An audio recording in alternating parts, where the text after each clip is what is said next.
Hello, everyone, and welcome back to another Unscripted.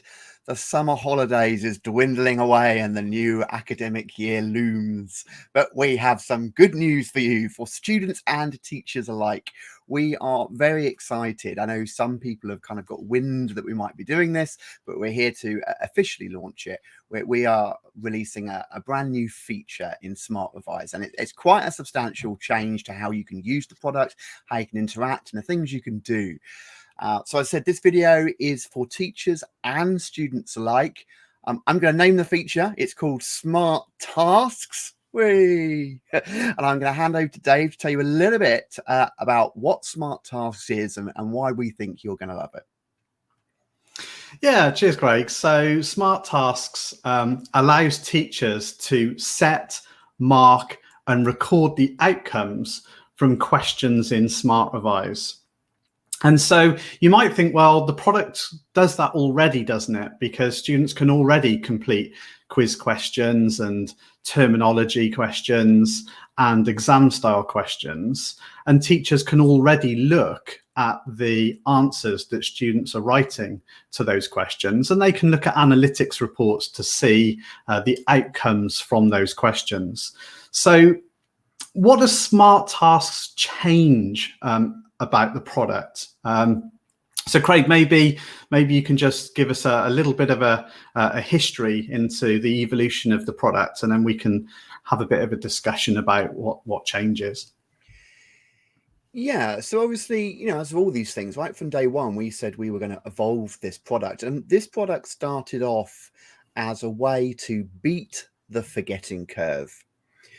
All these things we hear about now, and we've talked about in previous videos, spaced learning, retrieval practice. And we started off with our quiz mode, our multiple choice quizzing mode, where as opposed to just throwing you a multiple choice question, we'd throw you questions again and again. It would learn how you were doing them. It would learn what you were getting right, what you got wrong. It was encouraging mastery over time and beating that forgetting curve.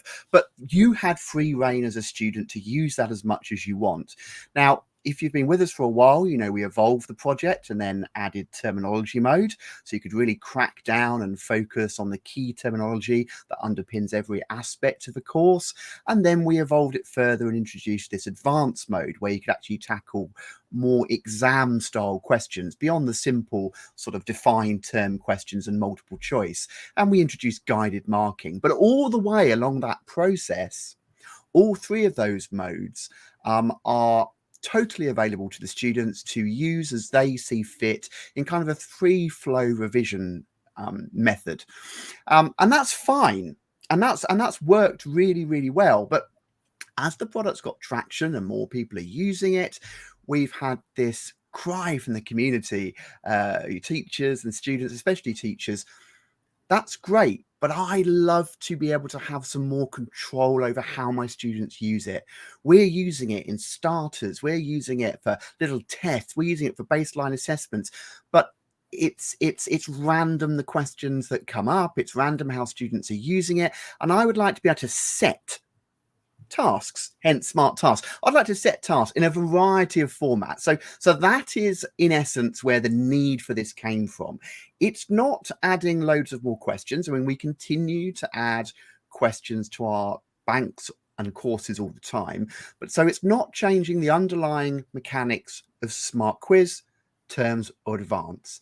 It's adding an extra layer now, which we're going to talk about, say, over this video and the next one, giving you a lot more control over what you can do with that content. So I think that's kind of where, yeah. I think, that absolutely, that's a good summary of it. I mean, just to pick up on one of the things that you said there and sort of delve a little bit deeper, one of the frequent questions that we get asked from teachers is, so I want to use Smart Revise to set homework and I want my students to do, a minimum of 20 questions. Yeah. But because they've got free reign with the product and they go into their quiz mode and they start answering questions, A, they don't really know how many they've done in that session. And B, I can't really hold them to account because I can't say, right, in that homework, you answered X number of questions on this topic, and these were your outcomes from that, and then reflect on that in the class. And of course, because Smart Revise is learning about each student and then presenting them with a set of questions that is completely personalized to them, even if you do set a homework and say, I want you to do 20 questions, and the students do the 20 questions, because they've all done different questions, because the product is presenting different questions to those students. Although that's a huge benefit for personalized learning, it is a problem for the teacher that then wants to reflect on a particular set of questions with the class and then be able to compare students a little bit more easily in terms of their outcomes. And so, yeah, this is where Smart Tasks is really going to change things up, because as Craig says, it doesn't detract from any feature that we've currently got. All those things still exist: quiz, terms, advanced. It all still exists, and the product will still work exactly how it does now. This is an addition, and it's an addition that the teacher controls pretty much entirely. So you could ignore this whole new mode if you wanted to. If you want to continue using Smart Revise as you do now, then you can completely ignore this new Smart Tasks. It won't affect you at all. But if you do want to exercise a little bit more control on what you're setting and what the students are doing and when they're doing it, then Smart Tasks is going to enable you to do that, as Craig suggests. So yeah, we're really excited about this, because yeah, I will be honest, when we first thought about Smart Revise, it was intended for the students to be a personalized revision tool. And it's only when we kind of put it out there in the field that we realized that teachers wanted to use it far more for assessment, as well as the students using it for personalized revision.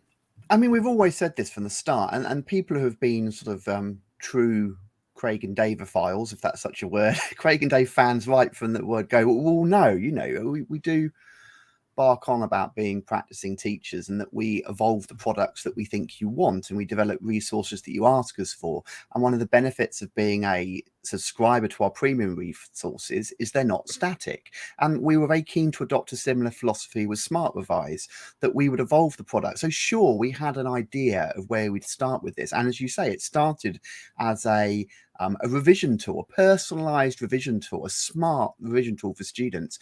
But as the last 2 or 3 years have gone on, we've evolved it into a course companion for teachers and students alike, because that is what teachers and students are asking for.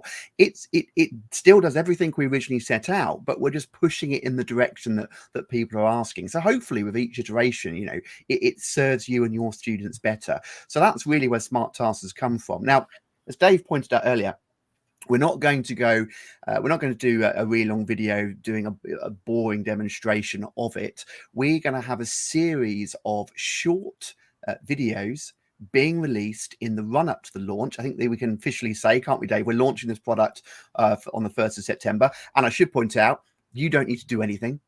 You know, it's not a premium feature. There's no, you don't need to download some update. You don't have to pay for it. It will just become available. So the weekend before the 1st of September, we'll be taking the product offline, and we'll update this, and you will have Smart Tasks. Simple as that. So yeah, free for everyone, as Dave put there. And in the week leading up to that, every day for 7 days, we're going to release short videos on our YouTube channel, just going over some of the key features, so you can get a nice feel. We'll try to aim to keep them sort of between 60 to sort of 90 seconds, 2 minutes at max. So quick little feature videos of how Smart Task works, how you set a task, how the student does it, how you mark it, all those kind of features.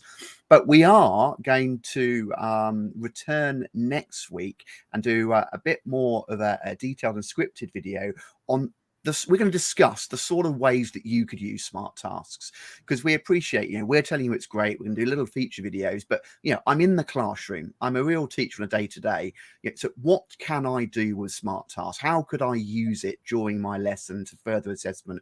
And as always, we've got dozens of ideas. So we're going to chat about those and expand on those a bit more next week. Yeah, and I think it's fair to say, sort of before we wrap this one up, because this is intended to be just a short video to introduce you to what we're going to be doing over the next week or so. I think it's fair to say that the whole exam sphere is changing, it's evolving. And this has been a bit of a challenge for teachers as well. I mean, nobody really expected exams to suddenly, not be a thing almost overnight. And teachers were looking for ways of assessing their students, and Smart Revise did give teachers a platform to do that and to evidence what students were capable of. But now with Smart Tasks, that's even richer, because you can build that data set up over time and use it really as a evidence of progress, and that's going to be useful no matter what happens to exams. So if we have full exams in the future, then Smart Revise is an excellent revision tool.